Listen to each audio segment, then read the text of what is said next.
rights and freedoms of all Turkmenistan citizens to be followed by delegation. Права и свободы граждан Туркменистана, а затем делегация Российской Федерации. Спасибо. Туркменистан является одной из стран, где полностью отсутствуют независимые СМИ.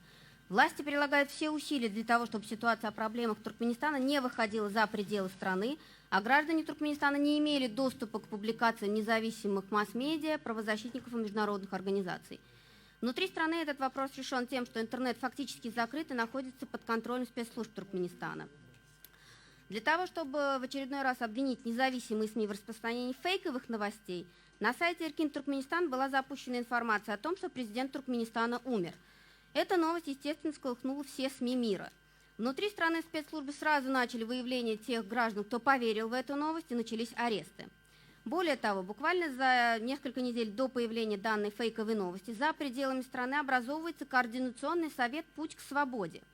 Этот совет приглашает граждан Туркменистана, проживающих за пределами Туркменистана, вернуться в страну, начать строить новое государство, предлагаются им должности в государственных структурах Туркменистана и парламенте.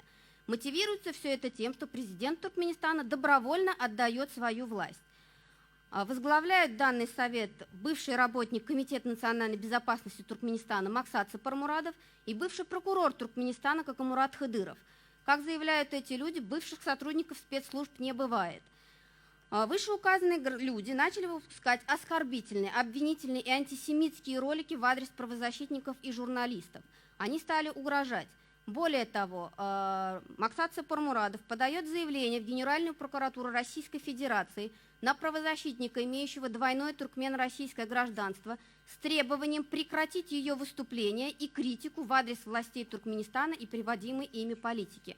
Все это делается для того, чтобы в очередной раз запугать правозащитников и независимых журналистов. Властям Туркменистана необходимо прекратить преследовать правозащитников, журналистов, независимых СМИ. Граждане страны Туркменистан имеют право на доступ к информации и выражение своего мнения о ситуации, проходящей в Туркменистане. Спасибо. Спасибо за краткость также.